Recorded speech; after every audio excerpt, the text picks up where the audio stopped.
Dönüp yedim. Arzu şanın sağ olsun. Ömer sağ olsun. Qazan müəllim.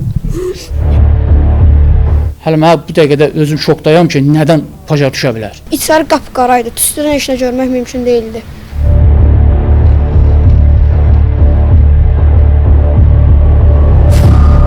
Paytaxtın Suraxanı rayonu Zığ qəsəbəsi Polad Həşimov küçəsi 17 ünvanında yanğın baş verib. Məlumatlara görə yanğın günorta saatlarında qeydə alınıb. Hadisə yerinə Fövqəladə Hallar Nazirliyinin canlı qüvvəsi və texnikası cəlb olunub.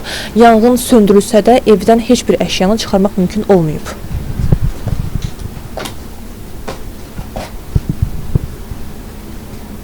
Yanğın 5 mərtəbəli yataqxana binasının 3-cü mərtəbəsində yerləşən mənzildə baş verib. Qonşuların sözlərinə görə qəfildən çıxan yanğın zamanı 4-cü mərtəbədəki mənzillərin birində yaşayan sakin panikaya düşərək özünü pəncərədən atıb. Xoşbəxtlikdən o, aşağı mərtəbədə yerləşən eyvana düşüb. Bundan başqa qonşular köməyə gələrək yanğını söndürməyə cəhd göstərib. Lakin alov o qədər sürətlə yayılıb ki, bunu bacarmayıblar. Yanğın söndürənlərin çevik müdaxiləsi nəticəsində yanğın digər mənzillərə yayılmadan söndürülüb. Hazırda hadisədən geriyə qalan görüntülər budur.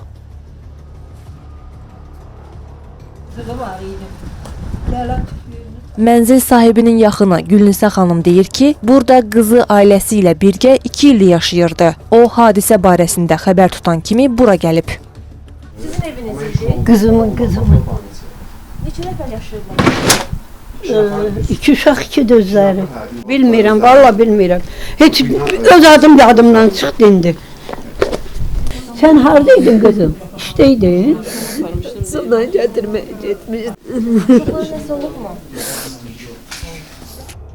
Yanmış mənzilin sahibi Rəşad Nəbiyev hələ də hadisənin şokundaydı. Onun sözlərinə görə sənədləri, zinət əşyaları, ümumiyyətlə nəyi vardısa, hamısı mənzillə birgə kül olub. Hazırda 2 az yaşlı övladı olan Nəbiyevlər ailəsinin yaşamağa yeri yoxdur. Mənə yoldaşım zəng elədi ki, uşaqları götürməyə getmişdi məktəbə. Zəng elədi ki, ev təcili yanır.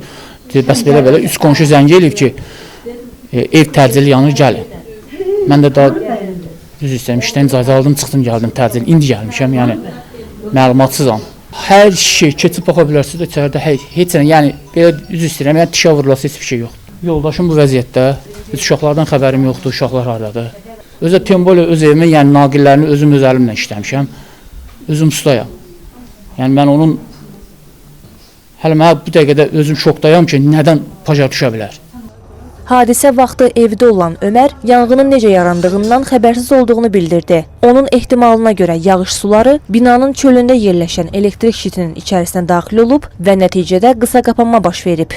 Bir də gördüm içəri qara tüstü fıskırdı belə hər tərəfdən. İnan səhəcana heç şəpitə geyim çıxamadım belə. Qapını tez açdım, sonra getdim bütün qonşuları çağıra bildiyim qədərilə çağırdım. Dedim anaya zəng eləyin, skoriya zəng eləyin, bu qədər. Yəni əlimdən gələni eləyə bildim. Biraz da yaxşı ana ilə bacı şeydir, ana ilə bacını məktəbdən gətirməyə getmişdi də, onlara heç nə olmadı. Mən canımı çıxartdım, yəni mənə bir şey olmadı, yəni mən yaxşıyam. Kompüteri çıxarda bildim. Söndürəndən sonra da ancaq tüstü olan vəziyyətdə heç nə eləmədim mən. Baş vermiş hadisə ilə bağlı Fövqəladə Hallar Nazirliyindən reala verilən məlumata görə 50 kvadrat metr sahəsi olan 3 otaqlı mənzilin böyük hissəsi yanıb. Yüksək temperaturdan bir otağın tavanı deformasiyaya uğrayıb. Hadisə zamanı 3 nəfər xəsarət alıb. Respublika Təcili və Təxirə Salınmaz Tibbi Yardım Mərkəzindən isə bildirildi ki, yanğının baş verməsi ilə bağlı mərkəzdə çağırış qeydə alınıb. Həmin ünvana təcili tibbi yardım briqadası cəlb olunub. Zəruri tədbirlər görülüb. Hazırda hadisənin baş vermə səbəbləri araşdırılır. Nigar Namik, Elxan Camalov, Real.